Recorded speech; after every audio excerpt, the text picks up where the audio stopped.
Neck pains, ఎందుకంటే ఇప్పుడు IT jobs వాళ్ళని తీసుకుంటే అసలు కూర్చొనే ఉండాలి అంటే బ్యాడ్ పోస్చర్ కూడా కారణమవుతోంది.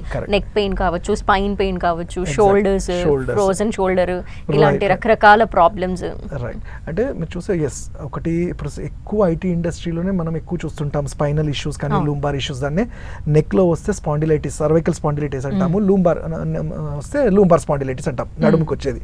అయితే దీనికి ఒక కారణం మీరే చెప్పేశారు, ఎక్కువసేపు కూర్చోవడం వల్ల. ఎస్, అది డెఫినెట్లీ ఉంది. కాకపోతే ఆ ఎక్కువసేపు కూర్చోవడం కూడా ఏంటంటే మనం చేసే యాక్టివిటీస్ కూడా ఉంటుంది. ఇప్పుడు మనము ఎంత ఎక్సర్సైజ్ చేసినా థ్యాంక్స్ టు రోడ్స్, ఇలాంటి రోడ్స్లో మనం వెళ్ళినప్పుడు ఆ జెర్క్స్ వల్ల కూడా ఒక్కొక్కసారి మన స్పైనల్ సెట్ కాదు, ఇంకా ప్రాబ్లం అవుతుంది.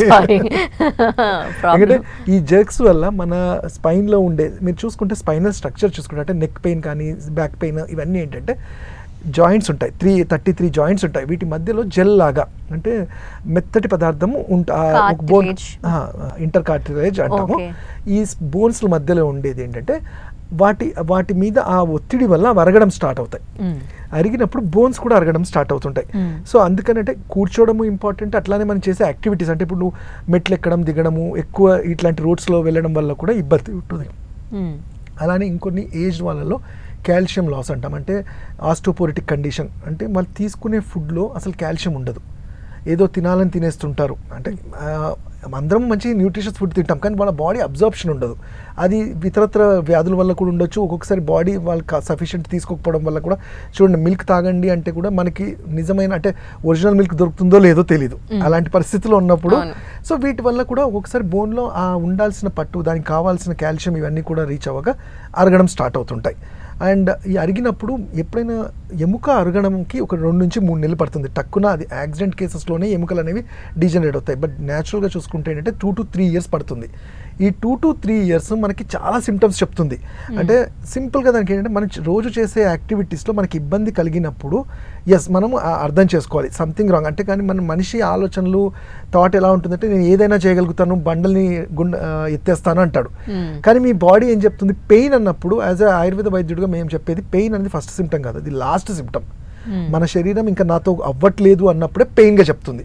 బట్ మనం ఏం చేస్తున్నాము, చిన్న పెయినే కదా, ఏదో ఒక పెయిన్ కిల్లరో లేకపోతే మార్కెట్లో దొరికి తీసుకుంటున్నాము, 1-2 days రెస్ట్ తీసుకొని మళ్ళీ రొటీన్లోకి వస్తున్నాం. అంటే బేసిక్ సిమ్టమ్స్ ఎట్లా అర్థం చేసుకోవాలి? ఎగ్జాక్ట్లీ, ఫస్ట్ సిమ్టమ్ ఇప్పుడు నెక్ పెయిన్ చూసుకున్నారంటే మీకు చూడండి ఫస్ట్లో ఏంటి, నెక్ అనేది స్టిఫ్ అవడం అనేది కామన్గా చూస్తుంటాం. అంటే కాసేపు చూడగానే నాకు కళ్ళు తిరుగుతున్నాయి అంటారు, కూర్చొని లేవగానే కళ్ళు తిరుగుతున్నాయి అంటారు.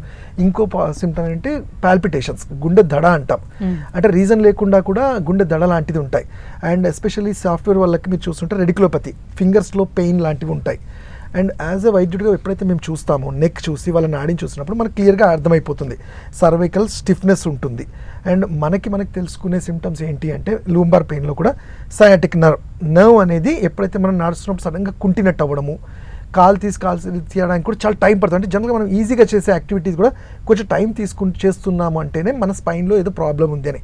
అయితే దీనికి వెంటనే ఎంఆర్ఐ ఎక్స్రే కాదు, ఒక ఆయుర్వేద వైద్యుడిని కలిసి మీ తత్వాన్ని మేమేంటంటే మీ నాడిని చూసిన తర్వాత వీళ్ళు వాతమా పైత్యమా కఫమా, వాతం వాళ్ళకి వీళ్ళు చెప్పే సిమ్టమ్స్లో ఇవన్నీ వస్తాయి కాబట్టి వీళ్ళు ఇవి చేస్తే ఇవి అవాయిడ్ చేయొచ్చు అని వాళ్ళకి సలహాలు కానీ ప్రికాషనరీ చెప్తాము. సో మనకి తెలిసే సిమ్టమ్స్ ఏంటి జనరల్గా అంటే నేను చెప్పిన నెక్ దగ్గర వచ్చిందంటే ఒక్కొక్కసారి 2 hands కూడా స్టిఫ్నెస్ వస్తాయి. అలానే ఫ్రోజన్ షోల్డర్, అంటే ఈ ఫ్రోజన్ షోల్డర్ అనేది మీరు చూసుకుంటే నెక్ సర్వైకల్ నుంచి వెళ్ళే నర్వ్స్ కూడా వెళ్తాయి, అలానే షోల్డర్లో ఉండే మజిల్స్ కూడా దెబ్బతింటాయి.